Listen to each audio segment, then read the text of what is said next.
Podemos comenzar. Bueno, pues vamos a dar comienzo a esta tarde, a este encuentro. Buenas tardes a todas, a todos, para ver si, bueno, voy a intentar transmitiros lo que hasta ahora he podido conocer, aprender sobre esta enfermedad, sobre este virus que nos está atacando desde hace ya un tiempo y voy a intentar pues daros el aporte, la visión que la medicina, no sé cómo llamarlo, la medicina natural, le dan tantos nombres, la medicina integrativa, las medicinas complementarias y bueno, a mí me gusta también darles un nombre que se me ocurrió en estos días, que es la medicina cooperativa o cooperante. Ahora os explicaré por qué. Bien, pues no sé si hacer presentación, creo que me conocéis todos y todas, pero bueno, por si acaso.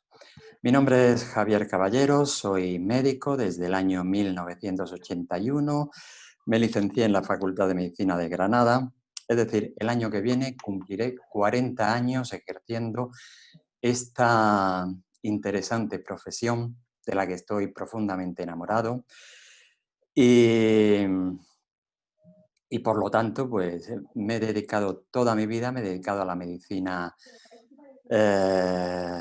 alternativa, natural, complementaria. Y por lo tanto, pues he además barrido prácticamente todo el espectro de estas terapias no convencionales, no oficiales, y por lo tanto, pues creo que os puedo hacer una buena panoplia, una buena presentación de las posibilidades que ofrece esta medicina o estas terapias no convencionales, no oficiales. Muy bien, pues vamos a ver. Yo creo que podemos empezar y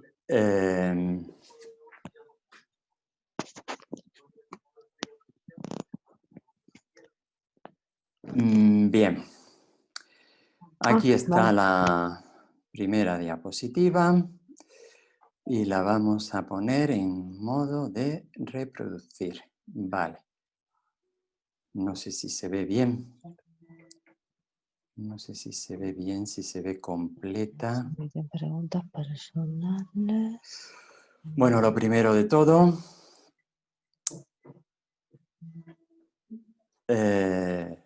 una nota de agradecimiento a todos los que estáis presentes, al asesoramiento técnico de Yolanda, que sigue aquí presente.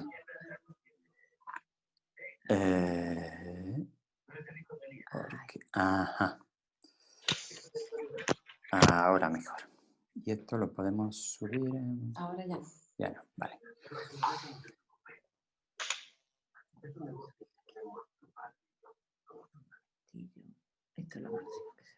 Vale, perfecto.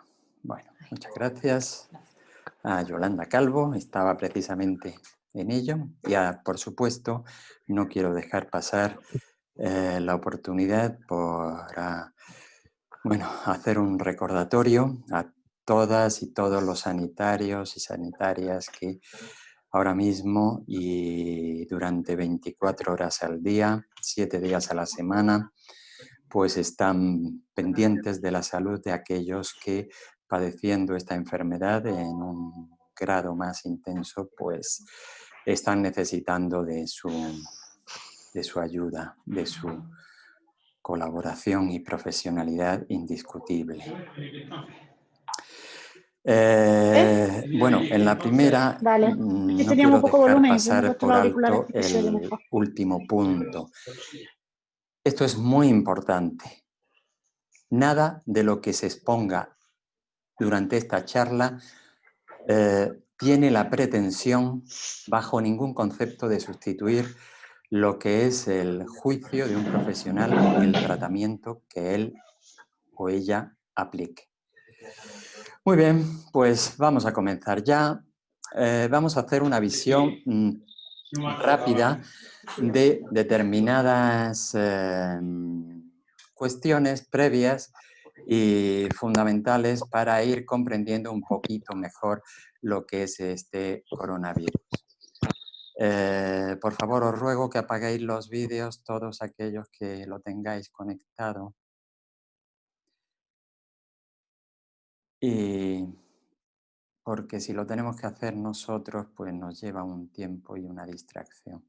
Y no conectéis, por favor, el audio, porque entonces ahora mismo somos Está 28 grabando, ¿no? personas, sí. Ahora mismo somos 28 personas. Puede ser que lleguemos a ser 30 y pico, y si 30 y pico personas tienen los micrófonos encendidos, entonces a Javier no se le oye prácticamente. Vale. Entonces, para que el sonido quede claro, tenéis que tener los micrófonos desconectados, ¿vale? Muchas gracias. Y ahora ya, sí, compartir pantalla. Bueno, pues volvemos. Volvemos a la diapo, perdonar por la interrupción. Muy bien, pues empezamos haciendo un paso rápido por determinados conceptos para ir entrando en materia e ir comprendiendo pues todo este mundo que se ha desencadenado y desatado y del que circula una enorme cantidad de información, alguna más coherente, otra menos coherente, alguna bien intencionada, otra con ciertas pretensiones. El caso es que está generando tanta información, como suele ocurrir muchas veces, pues una cierta desinformación. El sistema inmune. Vamos a empezar por ahí, porque yo creo que es lo más importante, ya que sobre todo los consejos y las recomendaciones que yo voy a dar relacionadas con la medicina o el aspecto de las terapias a las que yo me dedico, pues van a incidir sobre todo en la potenciación y en la regulación. Ambas cosas son muy importantes, especialmente la regulación del sistema inmune. Por lo tanto, vamos a intentar comprender un poquito este concepto, esta idea. El sistema inmune es un aspecto de nuestro organismo, un aspecto muy complejo porque implica muchos órganos, muchas funciones.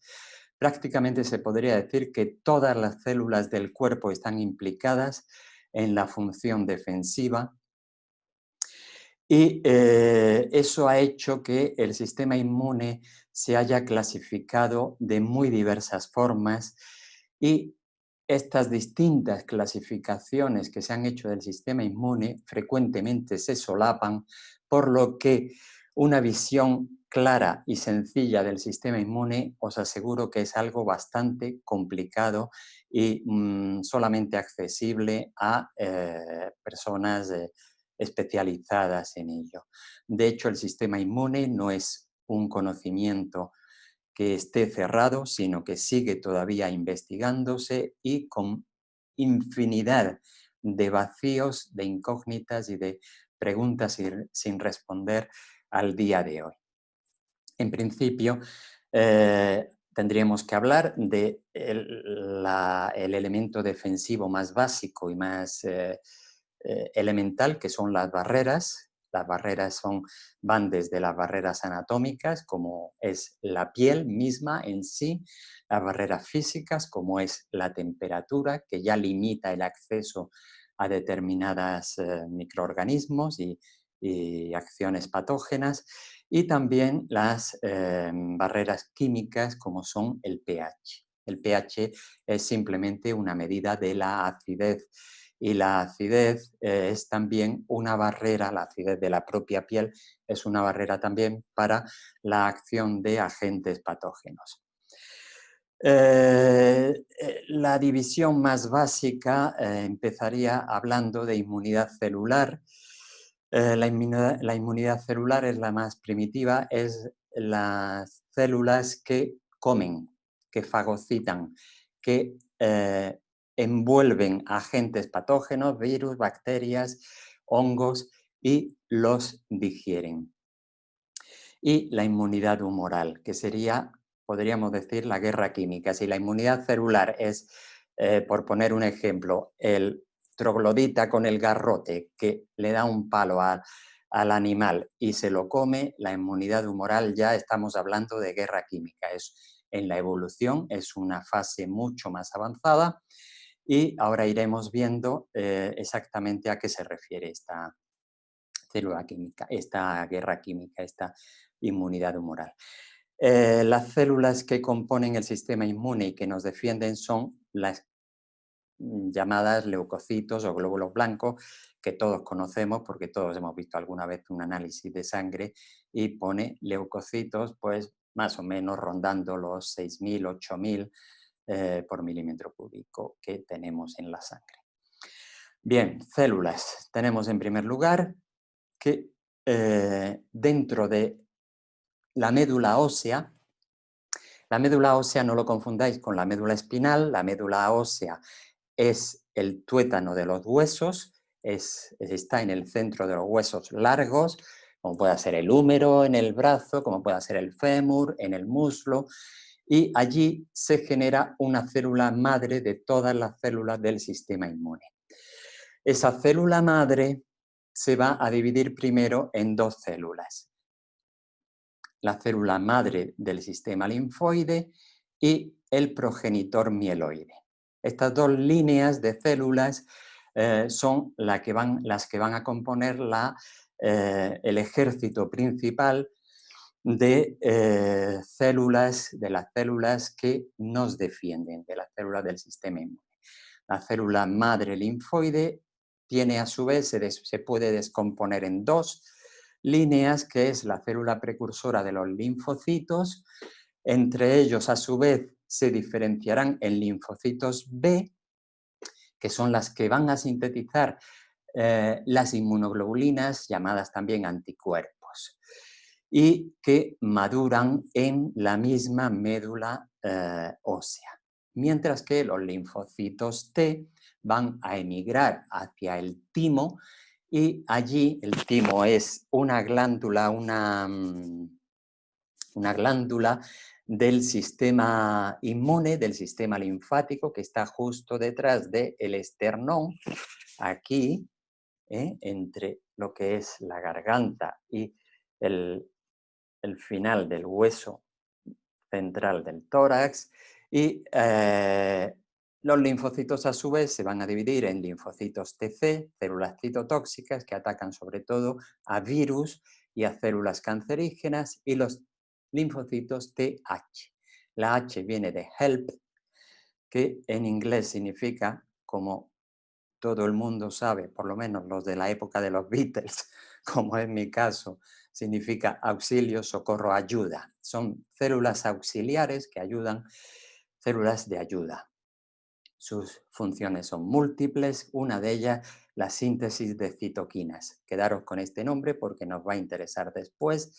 Interferones, también nos va a interesar interleuquinas. En fin, una serie de moléculas que intervienen en la función defensiva y en la función inflamatoria. La función inflamatoria, no lo olvidemos, es muy importante, es una parte de la función defensiva. La inflamación no es bueno combatirla porque sí, ni en primera instancia, solamente cuando la inflamación se desmanda y empieza a generar problemas. Pero en una primera instancia, la inflamación es el primer recurso que tiene el cuerpo a este nivel para intentar aislar y vencer al agente patógeno que nos esté atacando. También dentro de esta línea de células linfoides tenemos la célula natural killer, NK, o sea, traducido al español se suele traducir como células asesinas, son células citotóxicas, es decir, células que matan directamente por vía tóxica a las células cancerígenas que el cuerpo está produciendo continuamente y a las células, o sea, a los virus. El progenitor mieloide, a su vez, se divide en 3 líneas, que son los monoblastos, los mastocitos y los mieloblastos. Los monoblastos se dividen en monocitos, esto ya nos empieza a sonar un poquito, porque en los análisis de sangre aparecen los monocitos. Los monocitos son células fagocitarias principalmente. También son células sintetizadoras de citoquinas. Se dividen a su vez en macrófagos y células dendríticas. Luego tenemos los mastocitos, que intervienen de una manera muy importante en los procesos inflamatorios y alérgicos. También producen citoquinas, pero en este caso un tipo de citoquinas antiinflamatorias, la interleuquina 4. Y luego los mieloblastos, que se dividen en basófilos, neutrófilos y eosinófilos, que también intervienen de distintas maneras en el control de los agentes patógenos que vayan entrando. Y estos basófilos, neutrófilos y eosinófilos también nos suenan porque aparecen en los análisis de sangre. Son los granulocitos. Entramos ya en el coronavirus y ¿qué sabemos de él o qué sé yo de él? Porque supongo que se sabrá más de lo que yo sé, aunque probablemente tampoco demasiado más. Aparecen, empiezan a ser estudiados y conocidos en los años 60. Llevan más de 3.000 años con nosotros, o sea que son muy viejos conocidos, pero sobre todo han salido a la luz y a los medios de comunicación a raíz de las últimas epidemias que han provocado, como la del SARS, el síndrome respiratorio agudo sincitial, el MERS, lo mismo, otro síndrome respiratorio agudo que se dio sobre todo en Oriente Medio, y el último que hemos conocido, desgraciadamente para nosotros, el SARS-CoV-2, conocido más por la difusión que los medios de comunicación han hecho al nombre de COVID-19, por su aparición en diciembre del 2019, donde me iba yo. Bueno, es una familia larga que tiene divisiones y subdivisiones. Están los alfa coronavirus, beta, gamma, delta, cada uno de ellos con subtipos. En fin, no cesamos de descubrir más coronavirus conforme los estudiamos. Es un retrovirus, eso significa que es un virus que tiene RNA. Normalmente las células tienen una cadena, toda la carga genética y los cromosomas de las células convencionales tienen DNA, una doble hélice en espiral, que todos hemos visto alguna vez representada. En el caso de algunos virus solamente tienen una cadena y son virus RNA, ácido ribonucleico, que actúan entrando, fijándose a la superficie de una célula. En el caso de este coronavirus tiene predilección por las células respiratorias e intestinales porque en ellas se da un tipo de receptor, se da más un tipo de receptor que luego veremos y que las hace más apetitosas, más atractivas para este virus. Se fijan a su superficie y una vez fijados hay una enzima que abre un agujero en la célula e inyecta el ácido nucleico, el material genético, el material de RNA, y este llega hacia el núcleo de la célula y se ensambla como si fuera un gen más de el material genético de DNA, de cromosomas que tiene la propia célula, sea respiratoria, sea intestinal o al nivel que sea.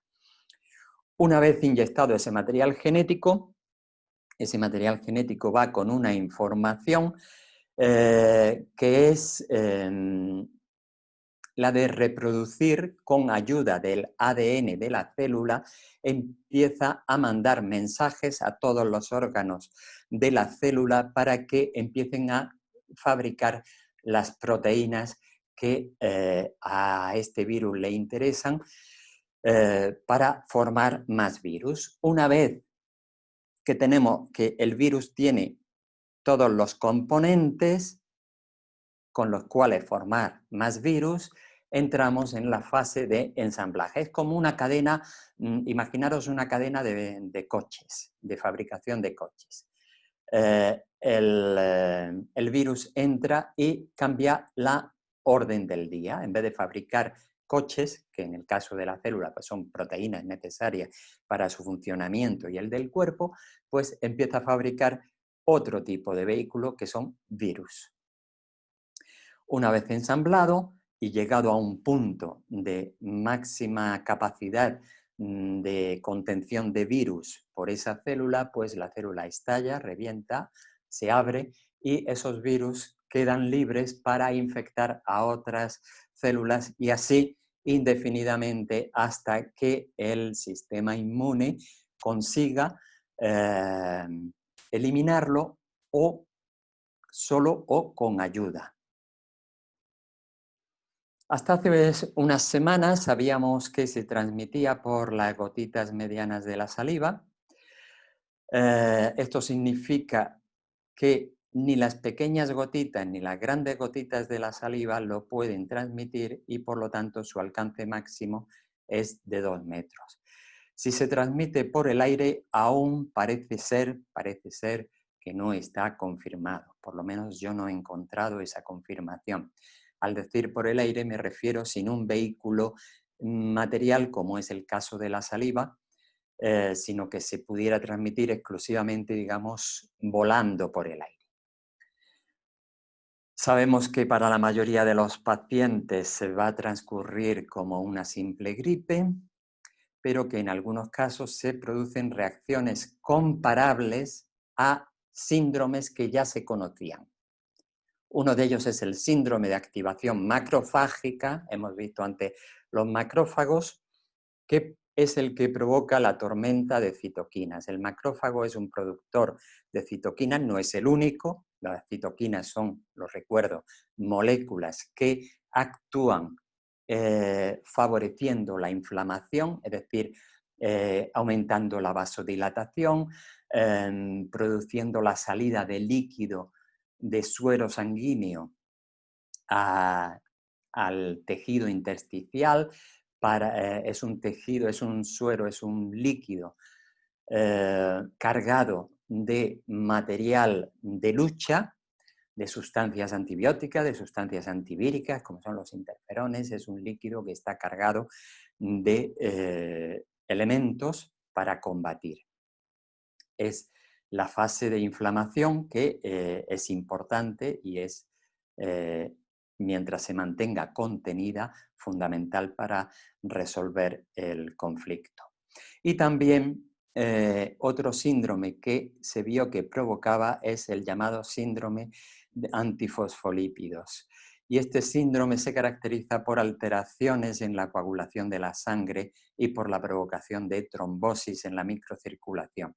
Algo que se ha comprobado en autopsias realizadas recientemente, en Italia sobre todo, sobre 50 autopsias, la importancia que tiene el desencadenamiento de una reacción de coagulación masiva que, bueno, es una de las cuestiones que más complica la evolución de esta enfermedad.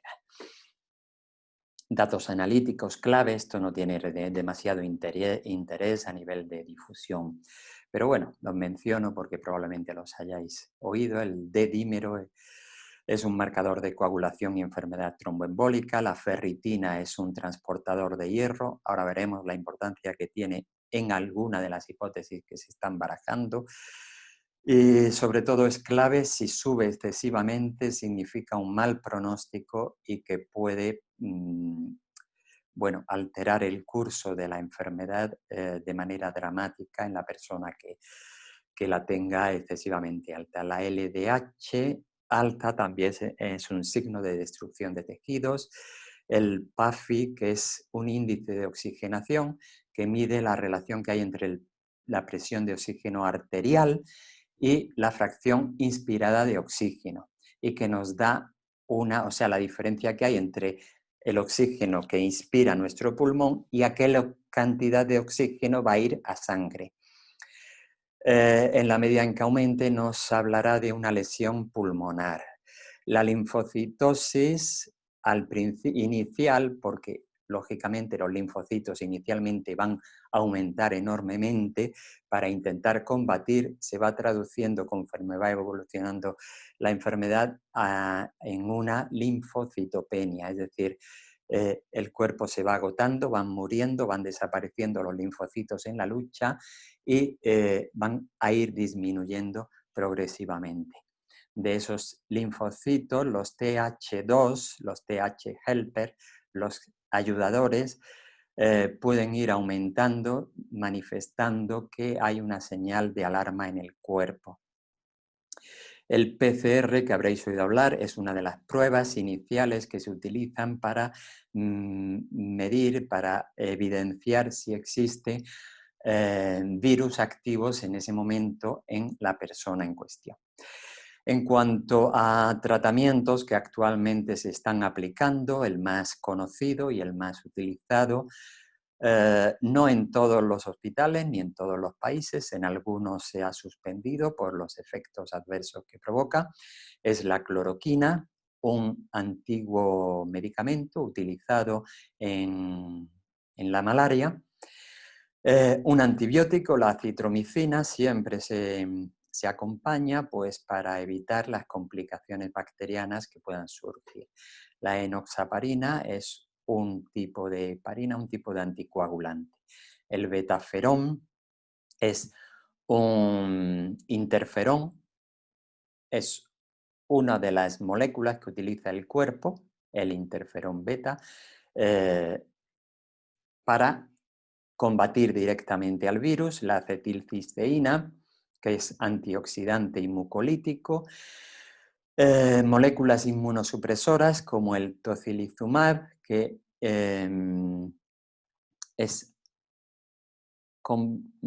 me parece que esto está equivocado, creo que es anti-interleuquina 6, me parece que es, no la 17, sino la 6, que es la que se encuentra exageradamente alta, es una de las moléculas que están provocando inflamación. Y entonces, cuando llegamos a un punto en que la inflamación se está convirtiendo en un problema, conviene dar un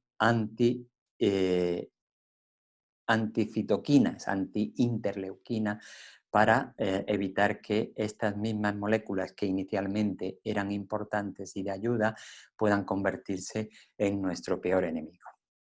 Corticoides, un antiviral, el Remdesivir, que tiene también unos efectos secundarios importantes. La sueroterapia se está intentando poner a punto y en Italia está en fase experimental, que es un tipo de terapia que consiste en extraer sangre de un paciente que haya padecido ya la enfermedad y que contenga anticuerpos en su sangre. Esta sangre se centrifuga, se extrae el suero y ese suero se inyecta a los enfermos, con lo cual estamos inyectando directamente anticuerpos específicos para este virus y para esta enfermedad. Muy interesante, pero de momento hace falta todavía poner a punto una serie de pruebas para que pueda llevarse a cabo con seguridad. Y la intubación ya como mecanismo puramente físico. Es muy importante saber que se están produciendo cambios radicales en el tratamiento de una semana a otra. Y finalmente decir que el ibuprofeno se ha aconsejado, por lo menos en ciertos medios, no utilizar por los efectos que pueda tener este medicamento bien conocido de todos a nivel de aparato respiratorio.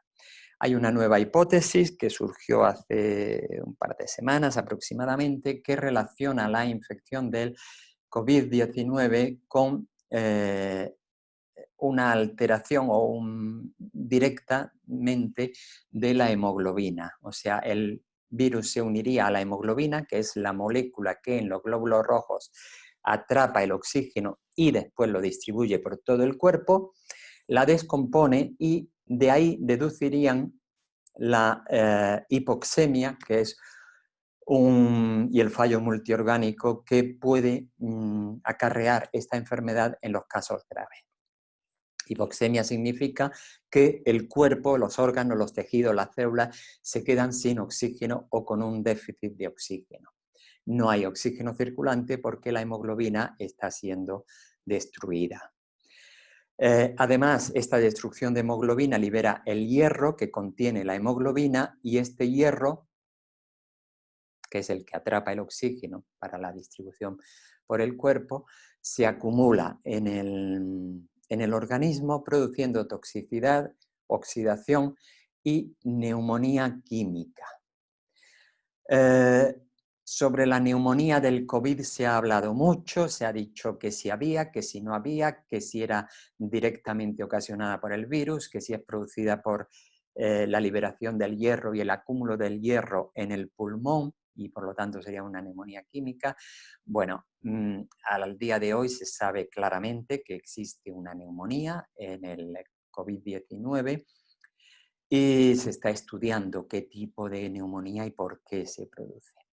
Como consecuencia de la neumonía, a nivel radiográfico se observa una opacidad pulmonar y esta hipótesis de acción del virus sobre la hemoglobina lo que sí nos explicaría es la acción de la cloroquina protegiendo a la hemoglobina, la acción positiva de la cloroquina protegiendo a la hemoglobina.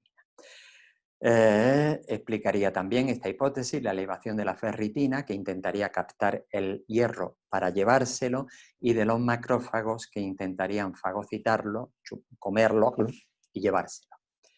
Y el daño hepático también. Y la falta de oxígeno que la describen como la que se puede producir cuando una persona sin protección sube a una altura superior a 5.000 o incluso 8.000 metros. Algún médico dijo que es comparable a la sensación como si nos situaran ahora mismo en la cima del Everest sin protección ninguna. También se compara a la intoxicación por monóxido de carbono. Esta la saltamos. Los síntomas, vamos a ir pasándolos rápidamente porque son bastante conocidos. Del 30 al 43%, según las estadísticas que manejemos, van a pasar asintomáticos la enfermedad, del 55 al 58% la pasarán en su domicilio, es decir, más de la mitad, el 10 al 37% en un hospital y el 5%, en eso coinciden todas, en la UCI.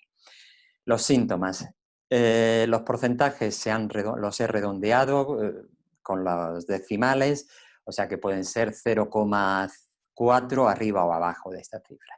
88% dan fiebre, tos seca el 68%, astenia, o sea, cansancio, decaimiento, falta de energía el 38%, expectoración el 33%, disnea el 19%, disnea, perdón, disnea es ahogo, fatiga, cansancio, falta de profundidad de respiración, perdón. Dolor de garganta en el 14%, dolor de cabeza en el 14%, dolores articulares o musculares en el 15%, escalofrío en el 12%, náuseas o vómitos en el 5%, congestión nasal en el 5%, y estos son síntomas menores de presentación mucho menos frecuente. Diarrea, el 4%, hemoptisis, que es sangrado por la boca, eliminar sangre por la boca, el 1%, y congestión conjuntival, o sea, los ojos rojos en el 1%. Los síntomas de alarma, los síntomas que nos obligan a acudir al hospital son disnea, el ahogo, no me entra oxígeno, siento que no me entra oxígeno. Factores de riesgo, que luego mencionaremos de nuevo: obesidad, diabetes, hipertensión, enfermedades cardíacas, pulmonares, hepáticas, renales, etc. La letalidad, es decir, el porcentaje de personas que fallecen, en general, ahora mismo, en el conjunto del mundo, es un 2,3% de afectados entre 10 y 40 años.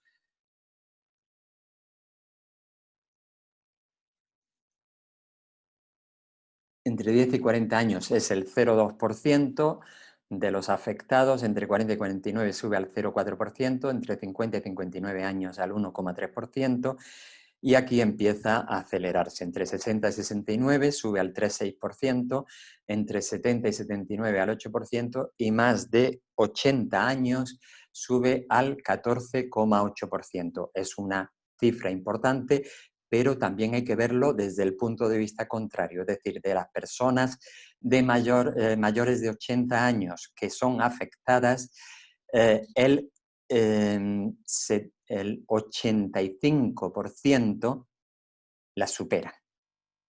Es que a veces los datos vistos en positivo o en negativo nos da una imagen mental muy diferente, es decir, el 85% de personas mayores de 80 años también lo superan. Evolución, bueno, pues aquí tenéis las fases, la primera fase que puede ser asintomática o aparición de los primeros síntomas. El sistema inmune está todavía fuerte, por lo tanto reacciona con una fiebre que puede ser importante, tos seca, a nivel analítico, la linfocitosis, aumento en el PCR, el dímero D, el tiempo de protrombina, bueno, son datos más bien técnicos. En la fase 2 se instaura ya la sintomatología inicial y puede comenzar ya la fase pulmonar.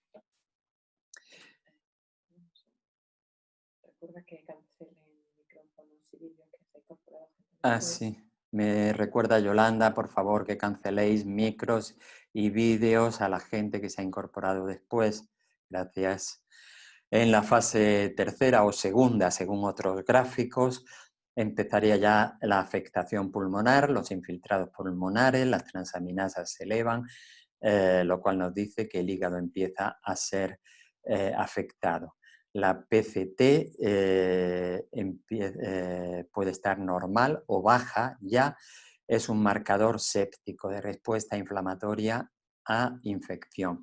Aumenta la linfopenia, lo cual quiere decir que los linfocitos siguen disminuyendo, es decir, el sistema inmune está entrando en colapso. En la fase 4, que es la fase más temible, se da una hiperrespuesta inflamatoria.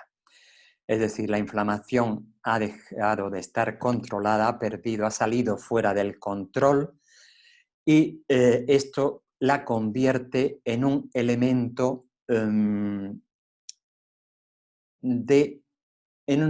problemático. Es decir, de ser un elemento ayudador, se ha convertido en un elemento conflictivo. La propia inflamación, la propia respuesta del organismo. Ahí veis los marcadores que se elevan en esta fase, la ferritina, la interleuquina 6, el PCR, el dímero D, la troponina, el proBNP, ya indicando estos dos últimos la posible afectación cardíaca. La actuación médica debe de intentar evitar llegar a esta fase. Los factores de riesgo que comentábamos antes, mayores de 65 años, la obesidad, las enfermedades cardiovasculares o hipertensión arterial, la diabetes, enfermedades pulmonares crónicas, el cáncer, inmunodepresión, embarazo y personas que viven o trabajan en instituciones cerradas. Especialmente se ha visto en la incidencia en personas mayores que viven en residencias. Bueno, vamos a entrar ya en el capítulo que realmente nos interesa, que es qué puede aportar la medicina natural a este panorama. Bueno, hemos visto hasta ahora lo que aporta la medicina química de síntesis. La medicina química de síntesis es una medicina de lucha, de oposición, de enfrentamiento, es una medicina que podríamos llamar anti. De hecho, la mayoría de sus medicamentos llevan el prefijo anti. Tengo antibióticos, antiinflamatorios, antimicóticos, antivirales, antiepilépticos, casi todos los medicamentos de la medicina convencional se agrupan en familias que llevan el prefijo anti. Frente a ella, junto a ella, como adyuvante, es decir, como posible ayuda, tenemos la medicina que llamamos integrativa y la medicina que yo a veces la llamo cooperante. ¿Por qué? Porque es una medicina que ayuda al cuerpo, que coopera con el cuerpo. Esa es la característica principal. El cuerpo tiene armas suficientes, armas sobradas para luchar contra la mayoría de los virus, bacterias, hongos y demás patógenos que puedan entrar, y con la ayuda que le vamos a prestar, lo puede hacer con muchísima más eficacia. En un símil de guerra, generalmente la enfermedad para la enfermedad se utiliza el símil de una guerra, de un combate, de una lucha. La medicina convencional representaría la fuerza destructiva, la fuerza de choque, la fuerza agresiva, la fuerza que destruye, pero también, no lo olvidemos, como en todas las guerras, hay un elemento de autodestrucción. En una guerra muchas veces conviene destruir los propios aeropuertos, vías férreas, carreteras, para impedir que el enemigo haga uso de ellos. Por lo tanto, en ese sentido, su función es vital. En tanto que la medicina cooperante lo que hace es apoyar al ejército propio. Sería algo así, por utilizar un símil jocoso, la caballería, cuando acude la caballería en ayuda de los nuestros, entre comillas. Un principio importante que no hay que olvidar en la medicina es primum non nocere. Este principio significa, ante todo, por encima de todo, principalmente no dañar, no perjudicar. Eso es algo muy importante que no debe dejarse de lado en cualquier actuación médica. Insisto, una vez más, como lo hacía al principio, no hay medicina mejor o terapia mejor ni peor. La integración y la suma es lo que cuenta. Cada una tiene su función y el aporte de cada visión es independiente, pero importante también, compatibles. Por supuesto, vuelvo a repetir lo primero que dije al principio, para los que se hayan incorporado, lo que estamos hablando aquí en ningún momento pretende sustituir el diagnóstico, la intervención y el tratamiento médico. Simplemente vamos a dar una ayuda para las primeras fases, sobre todo, de la enfermedad, para ayudar a que no evolucionen hacia las fases más complicadas en las cuales ya es necesaria una intervención más contundente. Bien, ¿qué capítulos puede componer este aporte de la medicina no convencional o de las terapias no convencionales?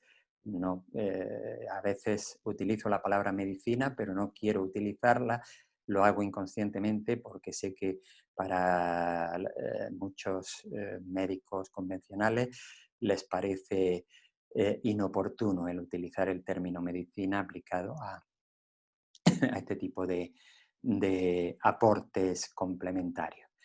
Sería el capítulo de las plantas en general, de la fitoterapia, incluyendo las plantas chinas, las fórmulas de plantas chinas, muy interesantes y muy útiles, los hongos terapéuticos. El capítulo de vitaminas, minerales y oligoelementos, el capítulo de homeopatía, el capítulo de la flora intestinal y un último capítulo en el que introducimos muchos elementos terapéuticos que se pueden utilizar, que de hecho algunos se están utilizando, incluso ya a nivel, digamos, de medicina convencional, algunos de estos elementos que mencionaremos se han empezado a introducir tímidamente, como iré comentando sobre la marcha. Empezamos con la fitoterapia. Fitoterapia es el tratamiento con plantas medicinales. Empezamos por lo elementos más comunes que tenemos a nuestro alcance en la cocina: el ajo, la cebolla, el clavo, el orégano, el tomillo. El ajo y el clavo tienen actividad antivírica y los otros tienen actividad antiséptica, no antivírica en concreto, no, que yo sepa, no está demostrada. Otras plantas con actividad antivírica, las que es el arándano rojo, es así. El morus alba, la hoja de la morera, no tiene actividad antivírica, pero sí es antiséptica. El Cistus incanus es una variedad de la jara, que es una planta que abunda en los montes, en España. No es la jara de olor que conocemos más, es otro tipo de jara, pero es de la familia. Voy a mencionar dos productos comerciales que son el Propol Jara y el Propol Vir, que tienen esta planta incorporada. El aceite esencial de Niaulí también es un potente antiséptico y que se utiliza frecuentemente en el tratamiento de síntomas respiratorios. Lo podemos utilizar en ingestión en muy pequeña dosis, 1 o 2 gotitas, 2-3 veces al día en un poquito de agua, y también lo podemos utilizar en inhalación, con lo cual estamos limpiando al respirarlo nuestras vías respiratorias de patógenos que son destruidos por este aceite esencial de Niaulí. Podemos hacer un inhalador casero con un botecito más o menos pequeño, cilíndrico, con un algodón en el cual podemos empapar 10 gotas, o podemos inhalarlo directamente del bote y de vez en cuando pues tenerlo a mano y hacer unas inhalaciones que nos van limpiando. Hay sprays para la garganta que son también antisépticos, como el Echinacea Spray, Faringoter, Winterforte. Sprays hay muchos antisépticos que utilizan plantas medicinales para limpiar la garganta y liberarla sobre todo más bien de bacterias, ¿sí? Plantas chinas, aquí tenéis dos fórmulas de plantas chinas. Una más complicada de obtener porque hay que solicitarla, pedirla, que nos la preparen, y otra es más sencilla de obtener porque es de una casa comercial que ya la tiene comercializada como tal. Veis los síntomas que trata. La primera, dolor de garganta, opresión en el pecho, respiración corta, asma, tos. La segunda, algo parecido, reduce y controla la tos y la disnea, o sea, la dificultad respiratoria, restablece la ventilación pulmonar, se utiliza para el tratamiento de la tos, la disnea o el ahogo. No estoy diciendo en ningún caso que sean antivíricas ni que luchen contra el virus, pero sí mejoran la sintomatología. Esto sí es importante, no estoy hablando de terapias curativas del virus, por favor, esto que quede muy claro y que no haya confusión. Bien. Lógicamente, si tenemos dificultad respiratoria, hay que acudir ya a un hospital. Hongos terapéuticos, la llamada micoterapia. Bueno, los hongos terapéuticos actúan sobre todo en función o gracias a una serie de sustancias químicas que incorporan, principalmente, de todas ellas, la más conocida es los betaglucanos, que regulan la respuesta inmune y hacen una protección cardiovascular. Dos cosas importantísimas en esta enfermedad, porque la respuesta inmune, ya hemos visto que si está bien controlada es una ayuda importante, pero si se desmanda, si se descontrola, se convierte en nuestra principal enemiga. Por lo tanto, regular la respuesta inmune, lo que se llama modular la respuesta inmune, es importantísimo porque es lo que va a hacer que nuestro sistema inmune pueda funcionar al 100% de efectividad y que no traspase la barrera en que se convierta en nuestro propio enemigo. Este asunto de la modulación del sistema inmune está presente en muchos elementos terapéuticos que aporta estas terapias no convencionales. Los hongos terapéuticos tienen demostrada su efectividad contra virus, no contra el virus coronavirus. Atención, importante otra vez resaltar esto. ¿Por qué? Pues porque no ha habido todavía tiempo para probarlo, pero sí tienen demostrada su efectividad en muchos otros tipos de virus. Aquí tengo una información que me ha facilitado un laboratorio especializado en micoterapia, ahora lo mencionaré más adelante. Y, por ejemplo, bueno, lo voy a mencionar posteriormente. Contra los virus actúan tanto para impedir la entrada, incrementando la inmunovigilancia, para impedir la segunda fase de encapsulamiento, para impedir la fase de replicación, de multiplicación de los virus, la absorción con D, no con B, a las células, que significa la fijación en superficie, la adhesión a la superficie de las células, y también bloquea las proteínas virales. Es decir, los hongos terapéuticos tienen una acción antiviral bastante interesante, tanto directamente para impedir la multiplicación de los virus, como también para modular nuestro sistema inmune. Actúan en los dos frentes. Estimulan la producción de linfocitos T y modulan, otra vez aquí, importante esta palabra, la liberación de citoquinas, es decir, la mantienen en un nivel que sea productivo, que sea útil, pudiendo evitar, al menos en teoría, la tormenta de citoquinas. Hay estudios realizados en el VIH, el virus de la inmunodeficiencia humana, el VPH, el virus del papiloma humano, el herpes y el virus del Nilo occidental. Hay una serie de protocolos que ha lanzado el laboratorio español IFAS da Terra, un laboratorio de gran prestigio, no solamente en España, sino en todo el mundo, no solamente en la producción, sino en la investigación de los hongos terapéuticos. En estos protocolos recomienda para la prevención utilizar en niños un jarabe adaptado a niños que se llama Dr. Rey, que es de Reishi, y en adultos una fórmula de vitamina C que potencia la acción de estos hongos y que además de la vitamina C tiene resveratrol, una molécula que producen determinadas plantas, y hoja de olivo, que le confiere ya en sí a este producto una acción antipatógena ya importante. Junto con el ascorbato aporta varias opciones. El Biodefense, que es un producto de 11 hongos, o el Myco5, que es un producto de 5 hongos, que tiene reishi, maitake, shiitake, champiñón del sol y chaga. O también, como alternativa al Myco5, el champiñón del sol, que es el Agaricus blazei.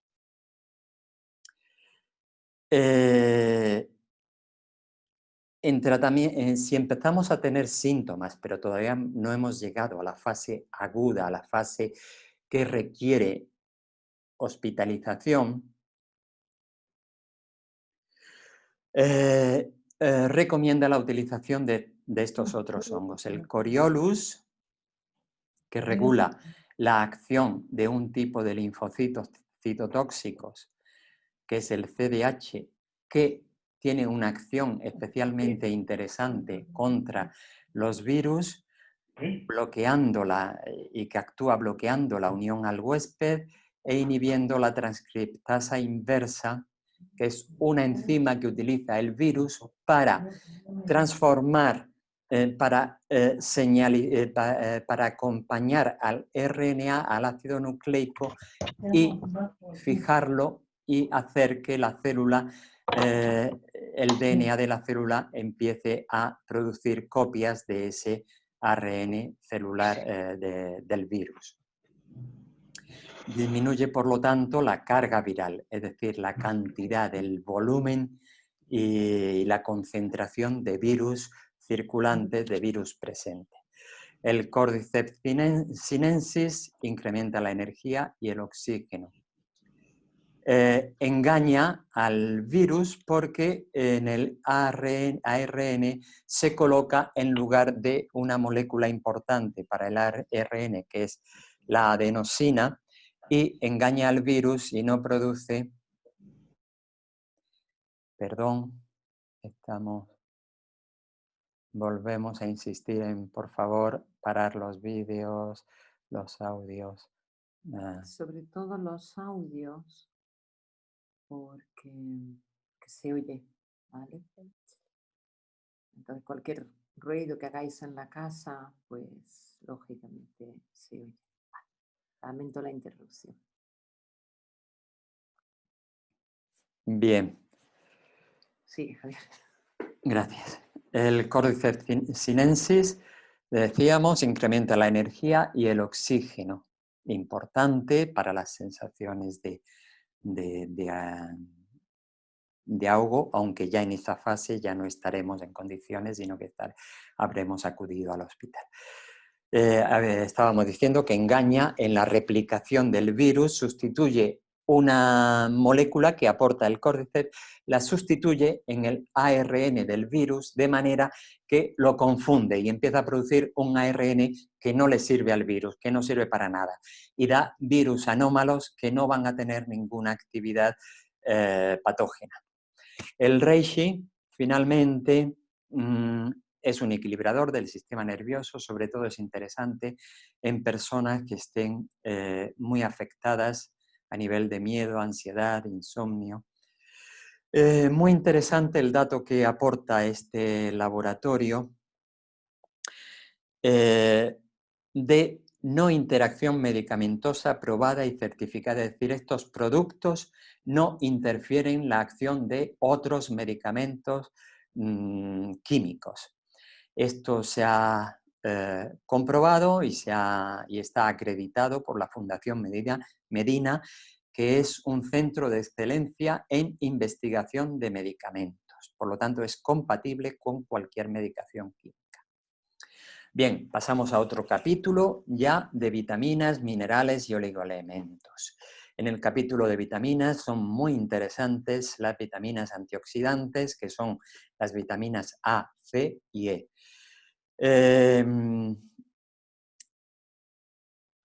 Especialmente las vitaminas D, que actúa como potenciadora del sistema inmune y en el tratamiento del asma, pero la vitamina C se está convirtiendo cada vez más en una gran protagonista porque empieza a ser aceptada por, digamos, la medicina oficial. De hecho, ya se utilizó en China infusiones vía sanguínea de grandes cantidades de vitamina C.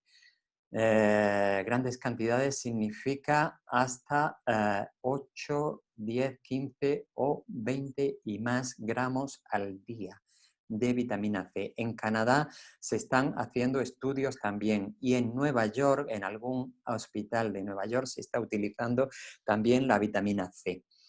La vitamina E también es importante como modulador inmunológico. Veis que esta palabra de modulación se repite mucho en los elementos terapéuticos que aporta la medicina, las terapias no convencionales.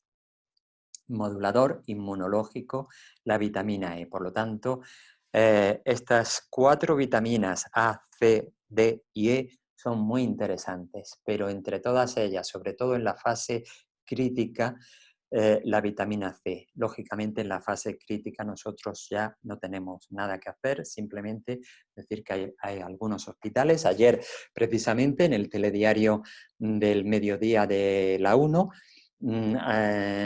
entrevistaban al doctor Hadid en un hospital convencional de Rabat, de la capital de Marruecos, aparte de la hidroxicloroquina, que lo que mencionaba, están utilizando vitamina C y zinc.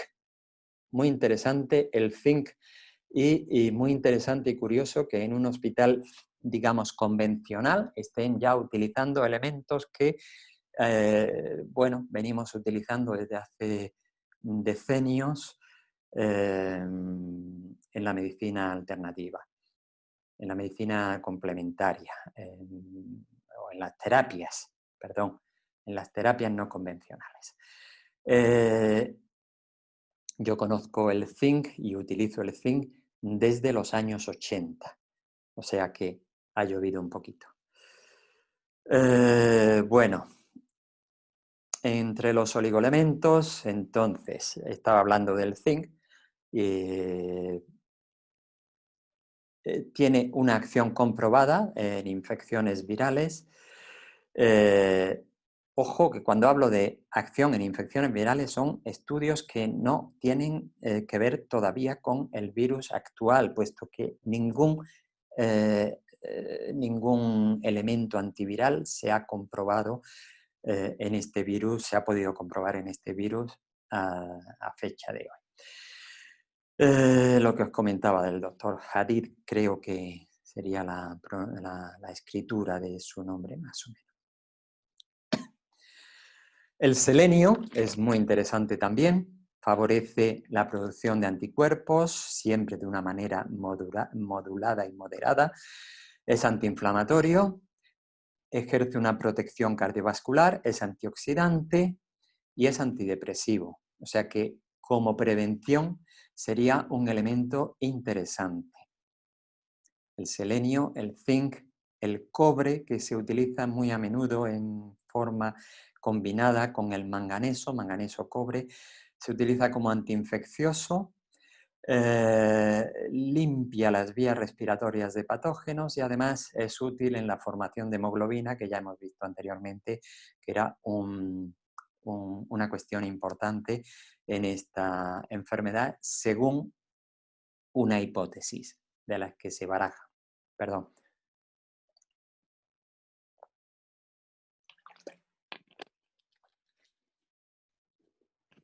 La terapia marina de Quinton, que es una terapia que tuvo su origen en Francia en los años 50 más o menos, a mediados del siglo pasado, y que actualmente ha retomado una empresa española de Alicante y que fabrica y envasa ampollas de agua de mar, que en eso consiste, de una cierta profundidad en del océano Atlántico, que está muy cargada en nutrientes, oligoelementos, sales y que aporta una cantidad importante de energía.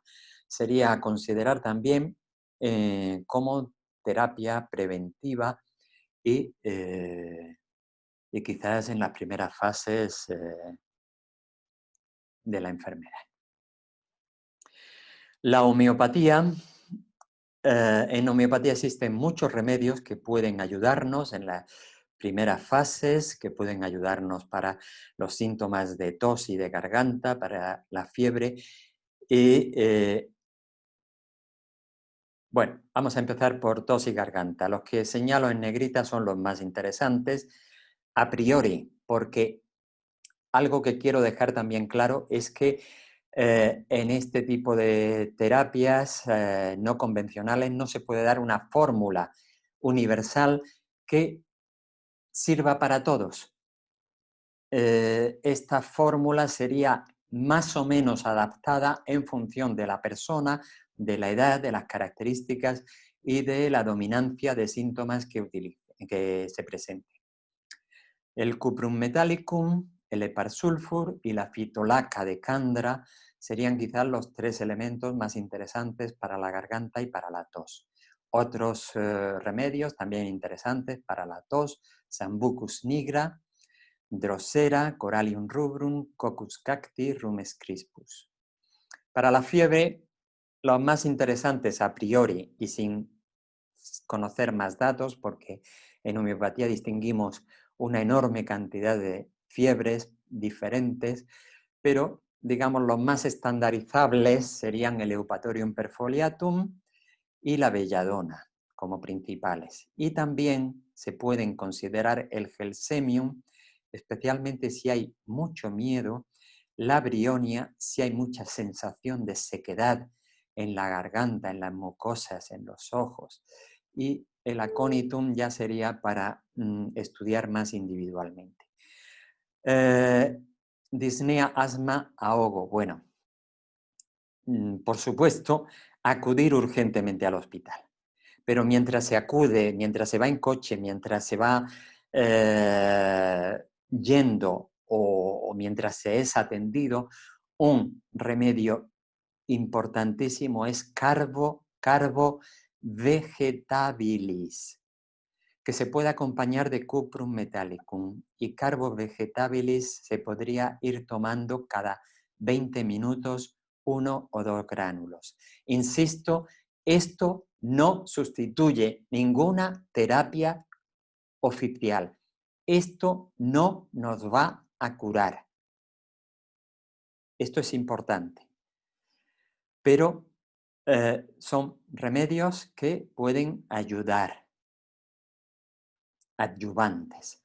Y otro muy interesante es la caléndula. Es un antiinflamatorio interesantísimo, potentísimo, y que también desde la primera fase de tos y de garganta lo podríamos incluir en tos y garganta. Lo que pasa es que como actúa por otra vía distinta, pues lo he puesto aparte, pero lo podríamos incluir en la primera fase. Caléndula, no os olvidéis, es un remedio.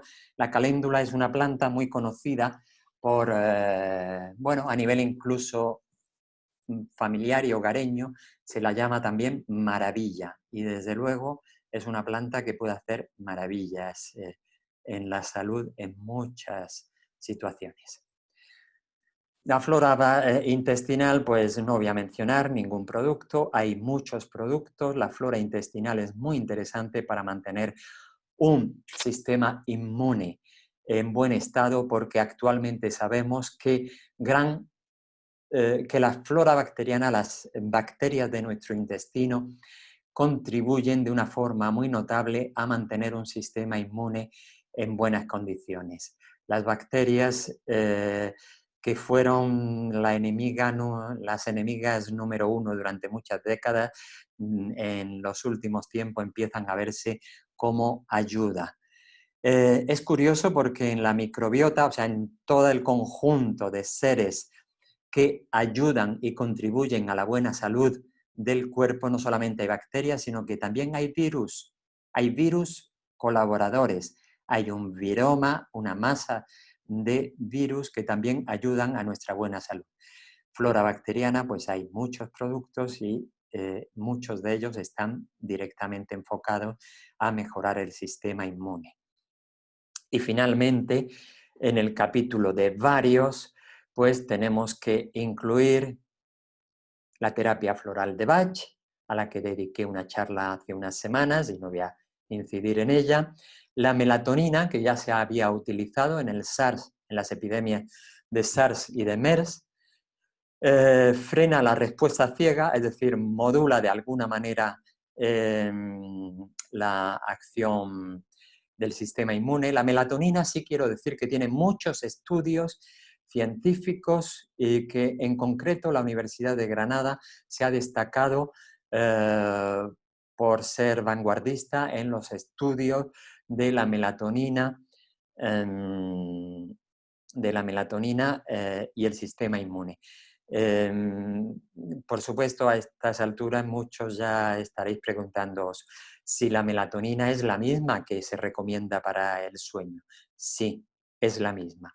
De hecho, durante la noche y durante el sueño es cuando el sistema inmune del organismo se repone, se recupera y probablemente sea debido, probablemente, yo no lo sé, probablemente se sepa, sea debido a la acción de la melatonina que aumenta durante la noche y que además de inducir el sueño, pues facilita la recuperación de sistemas dañados y la recuperación del sistema inmune que durante el día pues se ha gastado porque durante el día pues hay mucha más intervención del sistema inmune porque hay mucho más movimiento y contacto con sustancias que puedan presentar algún problema. Se puede utilizar en prevención también la melatonina.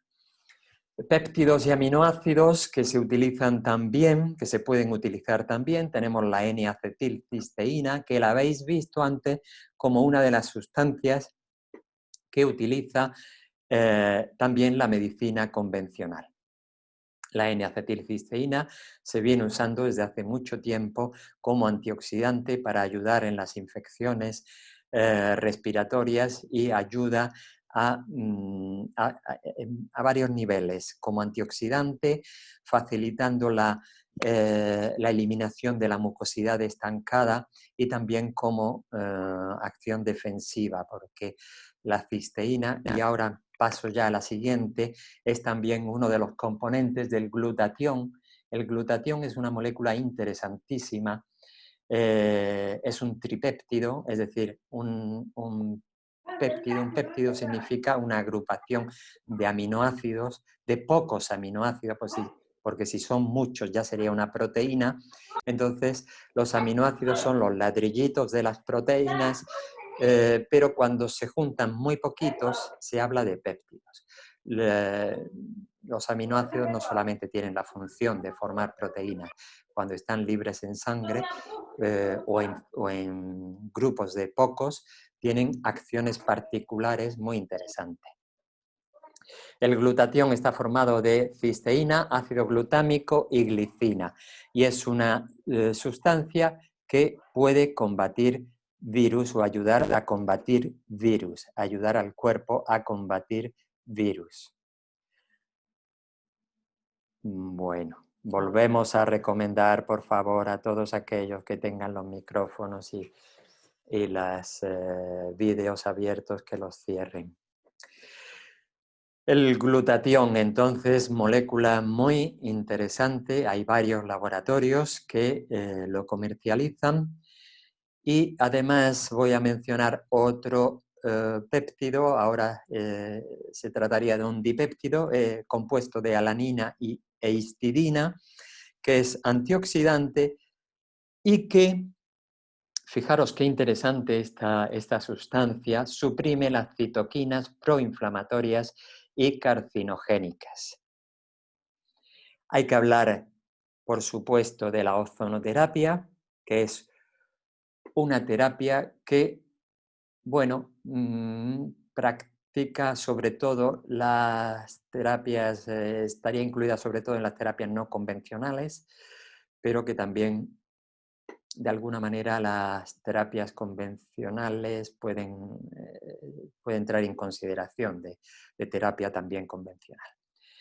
De ella no voy a decir mucho, yo no la conozco a fondo, utiliza el oxígeno liberado por el ozono, que es una molécula relativamente inestable, es O3 que en contacto con el organismo se transforma en oxígeno, en molécula de oxígeno normal y libera un oxígeno que estimula las defensas. No quiero, probablemente ni siquiera lo que he dicho es del todo correcto, porque esto pues, tendría que ser un especialista de ozonoterapia el que hablara de ello. Pero bueno, es una terapia a tener en cuenta, indudablemente, es un limpiador de gérmenes de todo tipo, de microorganismos de todo tipo en el organismo, y en esta misma o en una línea parecida, no quiero comparar cosas que no conozco a fondo, entraría el dióxido de cloro. El dióxido de cloro yo tampoco lo conozco a fondo,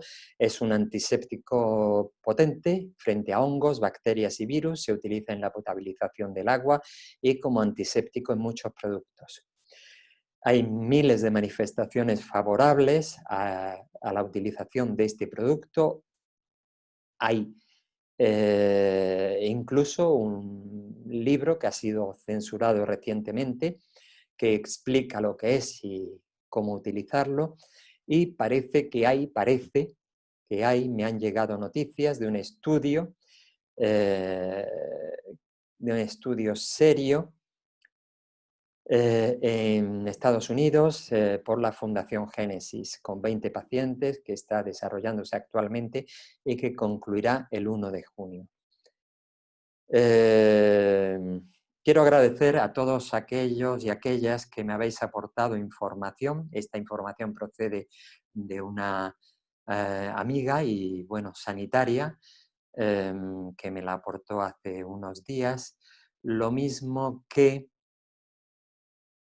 aquí quiero en el capítulo del fin, me he acordado ahora al mencionar aportes que me han hecho. Ayer justamente me aportaba un amigo y un producto relacionado con el zinc, el inmunoferón, un inmunoferón que suma la acción de un interferón, que es una de las moléculas que utiliza el cuerpo para la lucha contra los virus, junto con el zinc. Pues lo que decía, agradecer a todos aquellos que me habéis aportado información que me ha servido para preparar esta charla. Y finalmente, pues bueno, muchos probablemente lo podéis utilizar como casi o introducir en un capítulo, pues si queréis, anecdótico, pero bueno, lo tengo que mencionar porque os quiero dar recursos y posibilidades que os hagan sentir más seguros de lo que hasta ahora estamos con esta enfermedad, porque, bueno, pues este es el gran capítulo de la medicina, de las terapias no convencionales, y es que permite la posibilidad de estimular el sistema inmune y, por lo tanto, de prevenir, cosa que con las terapias convencionales pues es más complicado, menos factible. Estimulaciones físicas, pues os voy a decir que se puede estimular, parece ser que se puede estimular, esto es una hipótesis que manejan ciertos colectivos dentro de las terapias no convencionales y que yo a veces recomiendo, porque en el peor de los casos no va a hacernos nada perjudicial, que es darnos golpes, estimularnos mediante pequeños golpes la zona del timo y la zona por debajo de las clavículas. Os voy a hacer una demostración, para lo cual me quito el micrófono para no pegarle un puñetazo y creo que me seguí.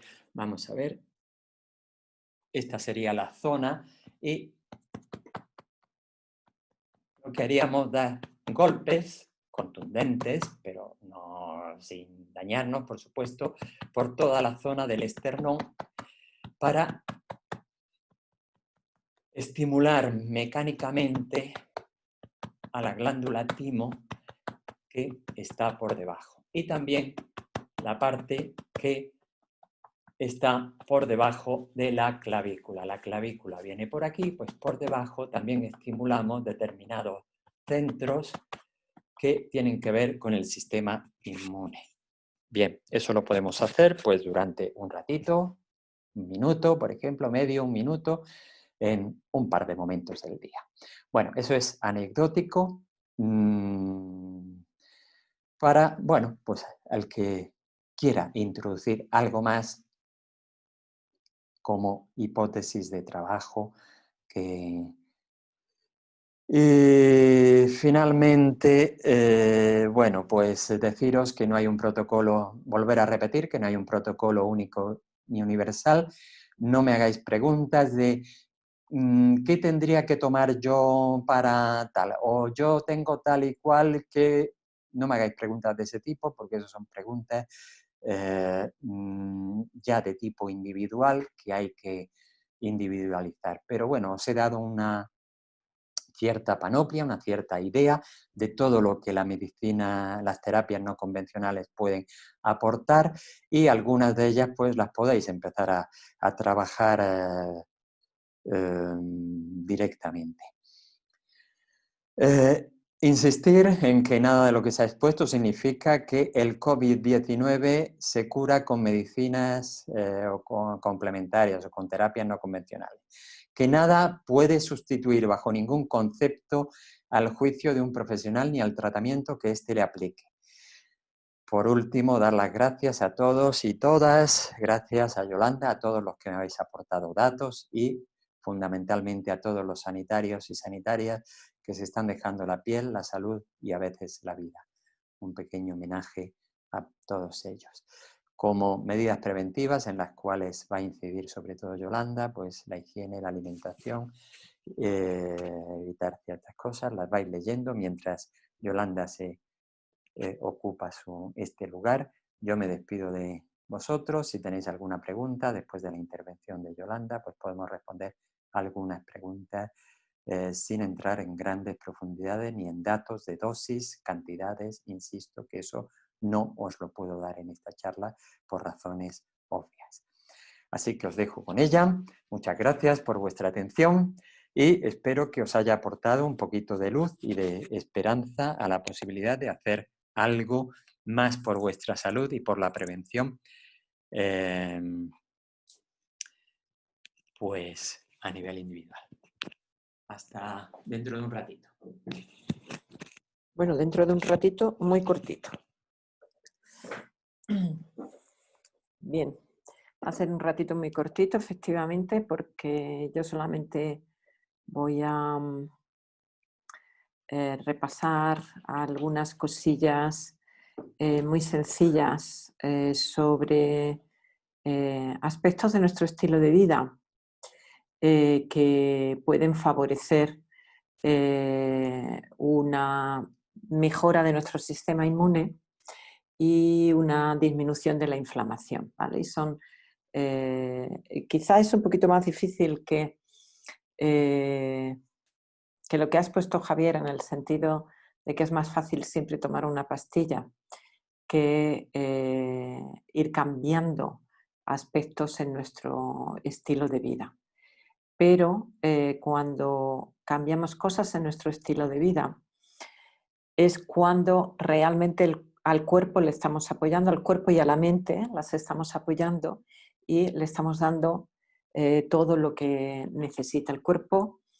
Se alimenta, es una maquinaria que se alimenta con lo que comemos, con lo que bebemos, con lo que respiramos, ¿vale? Pero también con nuestro movimiento, con el sueño y con nuestros pensamientos. Es decir, nuestros pensamientos cambian nuestro cuerpo y el funcionamiento de nuestro cuerpo cambia también nuestros pensamientos. Por ejemplo, es frecuente que nos peguemos un berrinche grande en época de invierno y que entonces cojamos un catarro, ¿vale? O que tengamos un periodo de mayor estrés y ahí es cuando cogemos el catarro.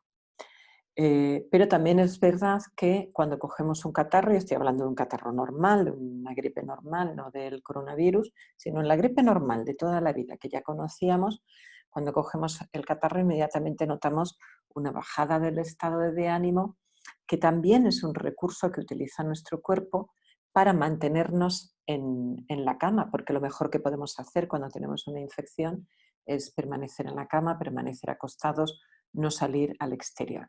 A pesar de que en la cultura occidental estamos empeñados en mantener nuestra actividad, tomarnos algo que nos quite la fiebre y que mantenga nuestra actividad, no interrumpirla. Entonces voy a señalar algunos aspectos muy sencillos que podemos empezar a utilizar ahora, ¿vale?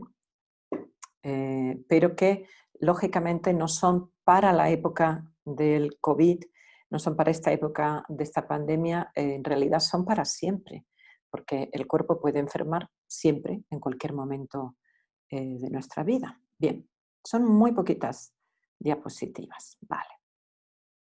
Bien, primero vamos a ver dos de ellas que las he podido descargar de un recurso gratuito, de unos recursos gratuitos que el Colegio Americano de la Medicina de Estilo de Vida está compartiendo bien. Y tiene estas 2 diapositivas muy fáciles de guardar y de memorizar.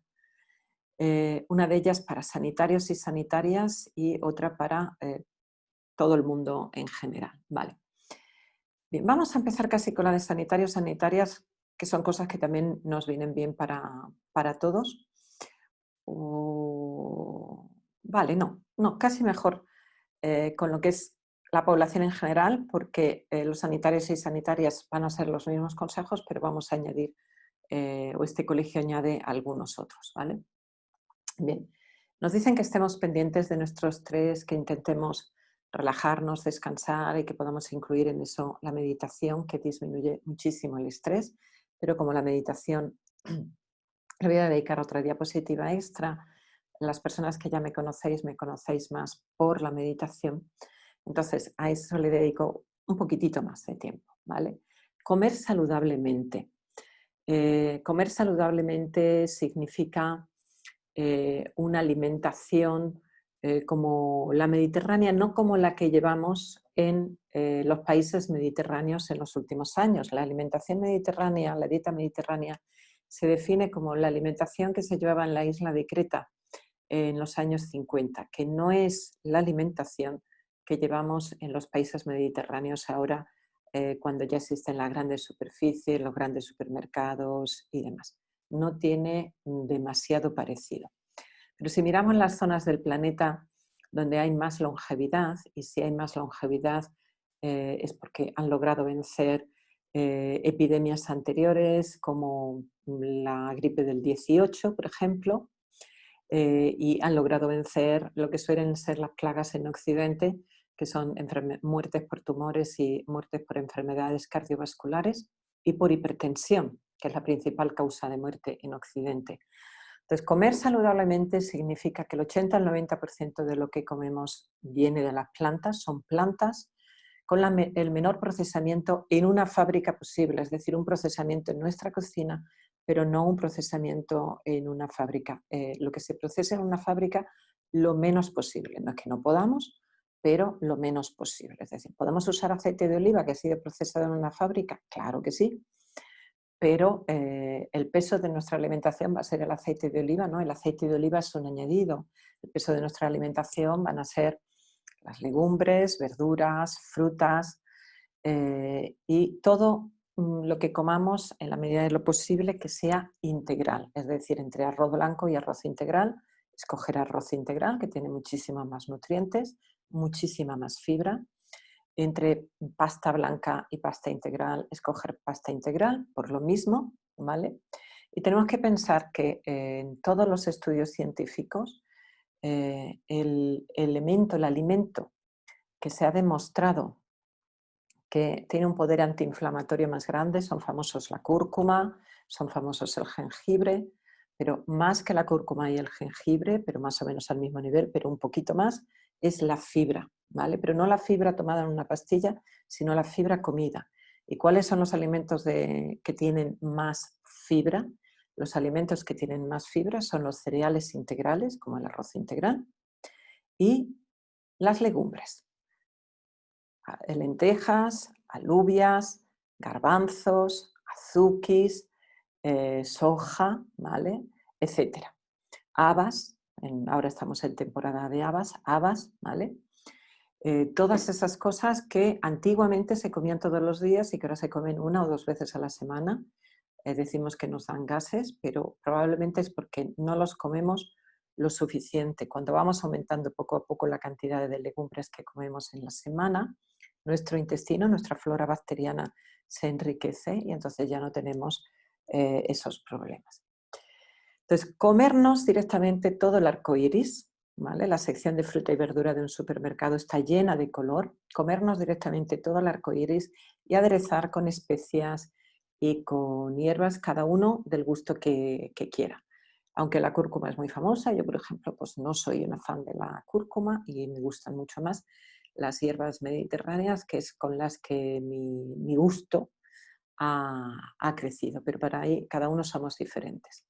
Actividad física, por supuesto, que ahora en esta etapa está siendo un poquitito más difícil, pero en cuanto nos dejen y podamos tener más actividad física, si lo que podamos hacer en casa lo hacemos, pero en cuanto podamos tener más actividad física otra vez, tampoco es necesario machacarse. Se ha comprobado una disminución en la inflamación y un aumento en la eficacia, en la fuerza del sistema inmune muy grande, simplemente con 30 minutos 3 veces a la semana de caminar. Es decir, que no es necesario pagar un gimnasio, no es necesario comprarse ropa deportiva, no es necesario hacer nada extra, nada extraordinario, nada súper difícil. Ahí es donde se va a notar la mayor diferencia, y luego a lo mejor en las personas que hacen un deporte más intensivo van a notar un poquitito más de mejora, pero la mayor diferencia es entre nada y 3 días a la semana caminar durante 30 minutos, ¿vale? Entonces no es tan difícil. Bien, es un momento excelente para dejar de fumar, que es otro de los factores de riesgo que se ha visto en esta enfermedad, lo cual tiene toda la lógica del mundo. Y es un momento excelente para dejar de fumar quien no ha dejado de fumar, porque además como no hay compromisos sociales que invitan más al tabaco, pues es un buen momento para hacerlo. Aquellas personas que hayan dejado de fumar, aunque hayan dejado recientemente, sus pulmones ya están notando beneficio, así que enhorabuena. Dormir suficiente. Somos una cultura que dormimos muy poco. Desde la invención de la luz eléctrica y luego de la televisión, cada vez se duerme menos.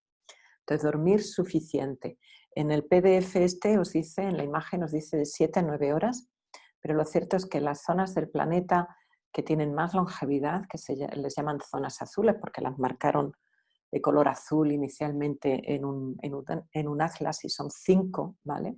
Entre ellas hay una isla mediterránea, una isla griega, Icaria, pero no hay ninguna zona española. Lo siento. Entonces, entre estas 5 zonas, en esas 5 zonas donde hay más longevidad, no duermen de 7 a 9 horas, duermen de 8 a 9 horas. Es decir, lo de 7 es demasiado poco. Entonces, estamos durmiendo normalmente muy poco.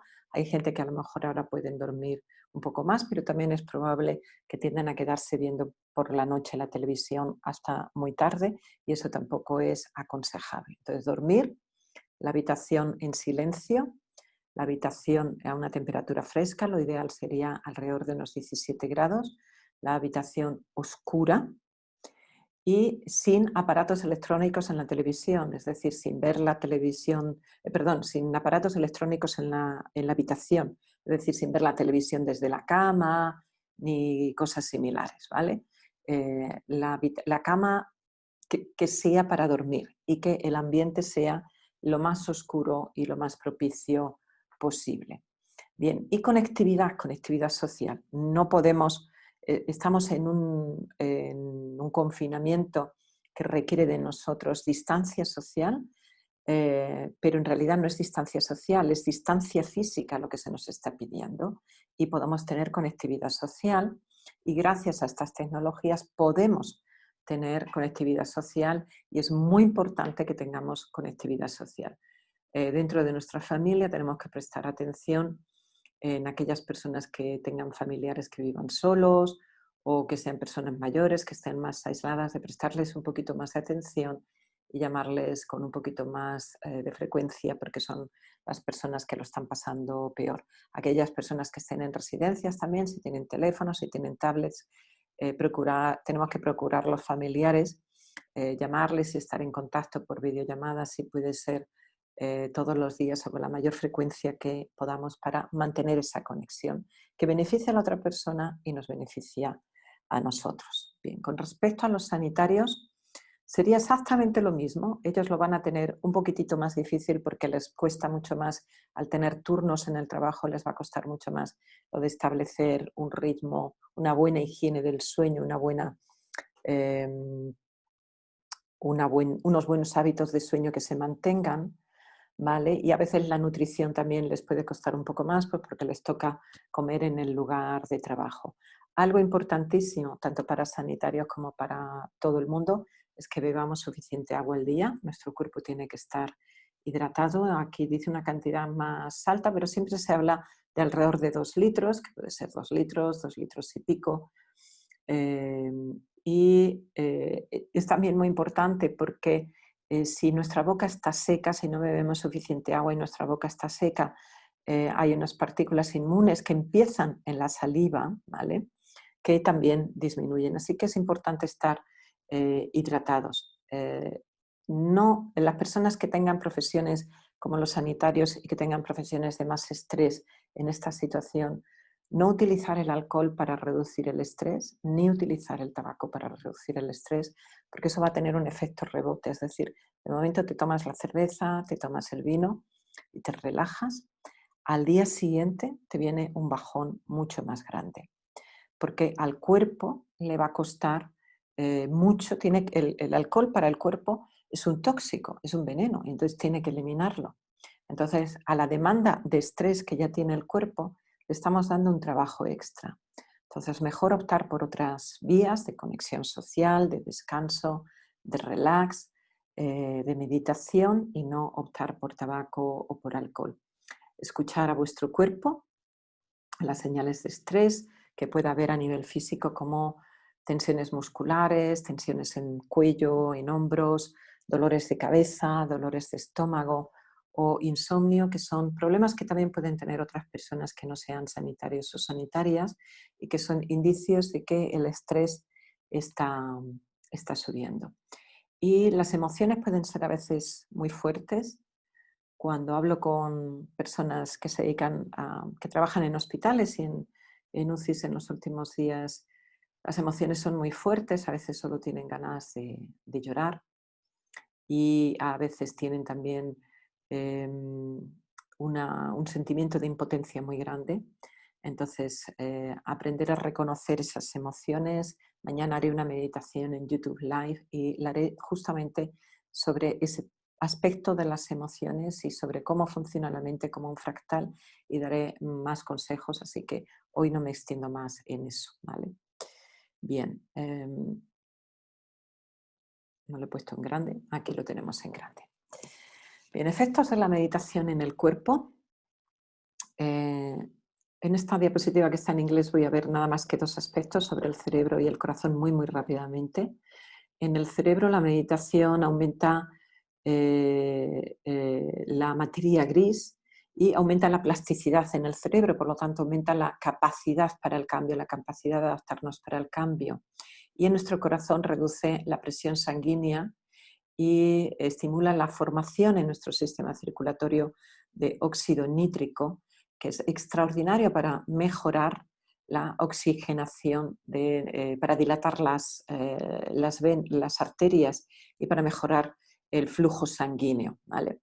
Hay un alimento que también es buenísimo, además de la meditación, hay un alimento que también es buenísimo para mejorar el óxido nítrico, y es la remolacha. Bien, y ahora vamos con meditación y sistema inmune. La meditación es una de las formas más maravillosas de mejorar nuestro sistema inmune. Por un lado, reduce los marcadores de inflamación.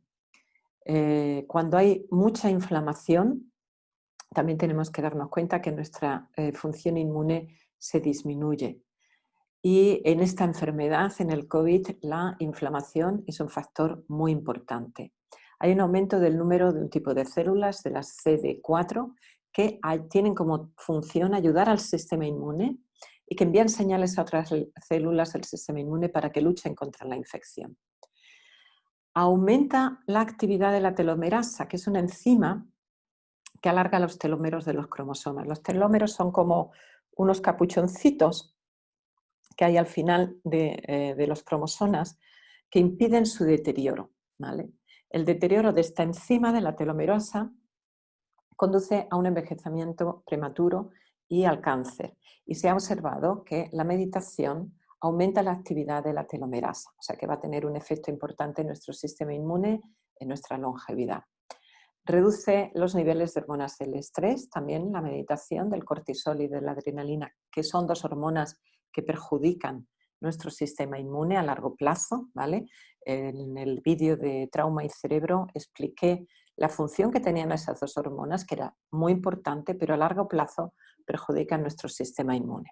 Si tenéis alguna duda, Os recomiendo que veáis ese vídeo que está en YouTube.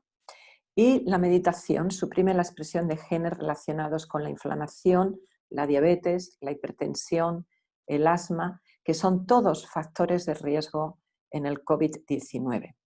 Suprimen la expresión de aproximadamente unos 1000 de estos genes, ¿vale? No es que todas las personas tengamos 1000 genes de estos, unas personas van a tener unos, otras otros, pero suprime esta expresión y todo esto son datos muy importantes y que demuestran que una de las mejores cosas que podemos hacer por nuestro sistema inmune es algo tan sencillo como sentarnos un rato al día, calmar nuestra mente, meditar. No hay estudios que demuestren esto en el COVID, porque todavía no hay tiempo, pero lo han demostrado con otros resfriados, igual que las diapositivas que he mencionado en cuanto a estilo de vida, lo han demostrado en resfriados comunes, en neumonías y en estrés y en otras enfermedades crónicas que nos afectan. Factores de riesgo que ha mencionado Javier en el COVID, que son prevenibles con nuestro estilo de vida, serían la obesidad, las enfermedades cardiovasculares, la hipertensión arterial, la diabetes, el cáncer. Son todo enfermedades que tienen un componente genético, pero que el mayor componente es nuestro estilo de vida. Por eso son las enfermedades de la cultura occidental. Y si utilizamos esta situación para empezar a tener un buen estilo de vida, es una buena forma de aprovechar el confinamiento, ¿vale? Y bien, os dejo con Javier. Seguramente tenéis preguntas que podéis hacer por vía del chat, ¿vale? Así que si tenéis alguna pregunta de lo que él ha explicado estupendísimamente, que eran un montón de datos, un montón de cosas, pues os devuelvo con Javier, que os contesta. Bien, hola de nuevo, aquí estamos ya para concluir. Y bueno, una cosa que quería comentar antes, porque seguramente ha surgido esta duda o va a surgir en algún momento, es si con estos productos podemos enmascarar los síntomas y que la enfermedad progrese sin que nos demos cuenta y de esa manera pues hacer un perjuicio de lo que obtener un perjuicio. No, la respuesta es no, no es posible porque lo que estamos haciendo es ayudar al cuerpo y si no combatir síntomas, eso es más propio de otro tipo de productos, medicamentos y demás, que atacan directamente síntomas, pero la medicina, las terapias no convencionales, este tipo de productos lo que hacen es potenciar el sistema inmune y por lo tanto, si un síntoma está viéndose disminuido con la acción de estos productos es porque el cuerpo está ganando la batalla. No sé si me he explicado bien, en cualquier caso, pues me preguntáis. Pues ya está, estoy a vuestra disposición.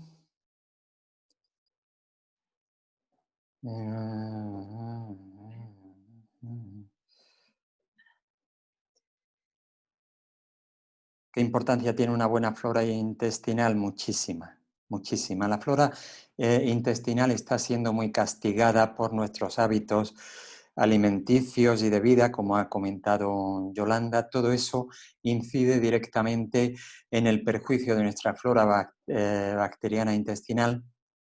Y la flora bacteriana intestinal hoy día para muchos está siendo considerada como un órgano más del sistema inmune. El sistema inmune no es un órgano, es un sistema distribuido por todo el cuerpo en el que intervienen muchos órganos, desde la médula ósea, los ganglios linfáticos, el sistema circulatorio linfático, el bazo y prácticamente todas las células del cuerpo tienen algún sistema de reacción en primera instancia para combatir cualquier agente.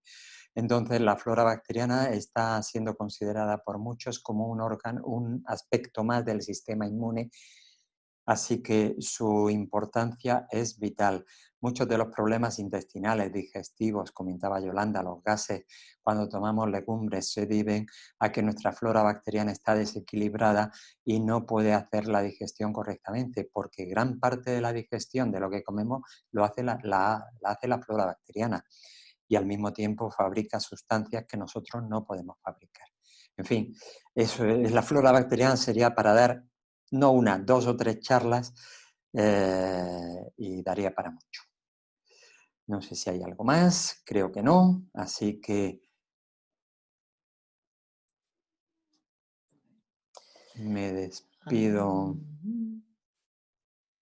Me Vale, sí, despido parece que no hay más de preguntas. todas y todos Yo también vosotros. me despido. Y ha sido un placer para mí poder dedicaros esta tarde a explicaros un poquito de lo que puede hacer las terapias no convencionales y a mejorar y a sentir que podemos hacer algo, porque uno de los más graves problemas de esta situación es que nos sentimos impotentes y nos sentimos como metidos en el bombo de la lotería, en el que vamos dando vueltas, alguien va dando vueltas, algún factor del destino, o cada cual lo piense como quiera, va dando vueltas a un bombo y de repente paran el bombo, abren la espita, sale una bolita y ese soy yo. No es así. No es así. Se puede hacer mucho para evitar que salga nuestra bolita y eso nos da una mayor seguridad, una mayor, por lo menos, control de la situación. Bueno, no me extiendo más, creo que hemos echado un buen rato, espero que os sea útil y muchas gracias de nuevo a todos y a todas por vuestra presencia y hasta la próxima, que veremos a ver cuándo será. De momento, mañana con Yolanda, meditación para subir el sistema inmune, ¿vale? Pues un aplauso para todas vosotros y también para los médicos, médicas, enfermeras, enfermeros, auxiliares, celadores, cuidadores, también en las residencias de ancianos, la cantidad de gente, de médicos, de enfermeras, de auxiliares, que están haciendo tanto por sobrellevar, por hacer más fácil esta situación a las personas que allí. Y los que atienden en supermercados y los agricultores. Todo. Y bueno, gente. Pues nada, un abrazo inmenso para todos y todas. Hasta la próxima. Muchas gracias vale. por vuestra atención. Cerramos. Adiós. Adiós.